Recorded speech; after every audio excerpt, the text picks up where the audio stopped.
Hello everybody, it's Brian for GadgetUnit.com, and in this video I'll be bringing you my video review of the SteelSeries Stratus iOS gaming controller.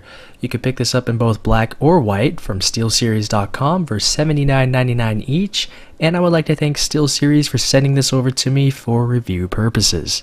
Inside of the packaging, you get everything you need to get going, including the SteelSeries Stratus itself, a cover that you could put on both the front as well as the back for added grip, a micro USB cable for charging, as well as a user guide. And here's a shot of the back of the box in case you're wondering what the back of the box happens to look like. The Stratus itself is a bit smaller than you might imagine, which I guess would be because this is made for portable devices, so you would want the controller itself to be portable as well. Here's a shot of the top of the controller. You have your L1, R1, L2, R2 trigger buttons, much like you would find on a PlayStation controller. In fact, the actual button layout very much mimics a PlayStation controller, which I've been a PlayStation user for many years, and my gamepad for my PC uses a similar layout, so all of this is nice to see, at least for me. Here's what the bottom of the controller looks like. You just have a micro USB port, which is used for charging. On the back of the unit, there's a button that's used for pairing with Bluetooth. On the right side that you saw earlier, there was a power switch. So now it's time to get into the meat of the review, which is how well this particular controller works with iOS and the games that are supported with controllers.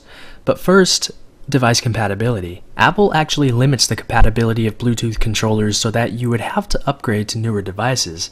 So for example, I tried this with my iPad 2, and unfortunately, while it would connect to the controller, it wouldn't work with games, and after maybe 30 seconds of being connected, it would say that it's not compatible with the iPad. So the only devices this is compatible with is the iPhone 5S, the 5C, the 5, the iPad mini, the iPad Air, the iPad 4th generation, as well as the 5th generation iPod Touch, and of course this does require iOS 7. So what you've been looking at here is a demo using my iPhone 5S as well as Grand Theft Auto San Andreas, which is available in the App Store, and it works extremely well. The button in the middle of the controller, which is for pause, works, and you are able to use the directional pad to actually navigate through the menu system, and it works extremely well. Even though the controller is fairly small and compact, you can get used to this very quickly. I imagine it might be more difficult with people with more larger hands, but for me, it really did improve the gaming experience on my iPhone 5S.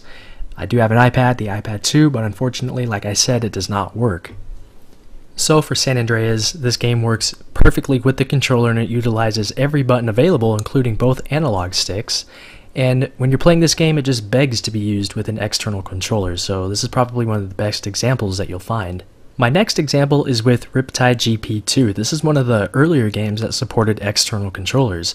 As you can see here, you can continue to use the directional pad or the left analog stick to go through the menu system, and if you actually go to the controller area, it does say that a gamepad is detected. If it's not detected, it will say gamepad not detected, and here you do have some options. It tells you what the controls are and things like that, so that's useful to check out. When you're actually playing the game and not failing, as you saw I just did there, it works pretty well. The left analog stick, which you're using constantly for steering, I wish it was a little more, just not as stiff, I guess you could say. It's not as easy to move around as I wish. It's not too bad, it's still usable, and of course you will get used to this fairly quickly. You do use the R2 trigger stick to accelerate, or you could just turn auto accelerate on and just use the left the left trigger button for braking. This game is pretty straightforward. Not all of the buttons are used because there's only so much you need to use, and it works pretty well. For this particular game, I'm not sure if I would use a controller. I would just rather use the on-screen buttons for this particular one, but overall it does work, and it does work fairly well. I have a few more demos to show you. This one is with Sonic All-Stars Racing Transformed. This one does work with the controller, but for the menu system, it just doesn't work, so you have to actually tap your screen. When you go under game options, it will detect if you have an external controller set up, and it will show you all of the controls there. When playing, I felt as though when compared to Riptide GP, this game better benefits from using a controller because you do have extra buttons and different things to do while playing. And for this one, it actually uses the pressure-sensitive triggers to accelerate based off of how hard you're pressing on the L2, or excuse me, the R2 button. And I didn't really feel as though this was a good idea. For a game like this, you either need to be on the accelerator full or not on it at all. So the pressure sensitivity for this particular game, it just didn't seem necessary. So I had to push a little bit harder than I wanted to on the button to make sure that the accelerator is being used in full. You can see I'm using the left analog stick for steering. It is pressure sensitive, so depending on how far you move the stick over left or right, that depends on how much your cart or vehicle will actually move left or right, so that's nice. The video that you're actually seeing now is the one that I uploaded quite a while back showing the RetroArch emulator on my iPhone 5S, jailbroken of course, being used with the SteelSeries Stratus. So this particular emulator works with many different types of consoles all in one app, including the Nintendo 64, your Game Boy Advanced, the PlayStation 1 of course, which is what I was using this for. And because it works with external controllers, all you have to do is bind the keys to different functions within the PS1 emulator itself, and you have yourself a perfectly emulated PlayStation right on your phone. And because you can use an external controller with an exact same layout as a PlayStation controller itself, you have a really good PS1 emulated experience, and it works really well. I used this with Tony Hawk's Pro Skater 2. It worked perfectly, exactly as if I was playing it using an actual PlayStation controller, using an actual PlayStation, but of course I was using this on my iPhone 5S. And I also tested this with Crash Nitro Kart, or excuse me, Crash Team Racing, and that worked just fine as well. So if you are jailbroken, this controller is a little more useful in terms of value because it just works with so many more titles. Every Nintendo 64 game, every Game Boy Advanced game, every PS1 game, every Nintendo or Super Nintendo game, things like that.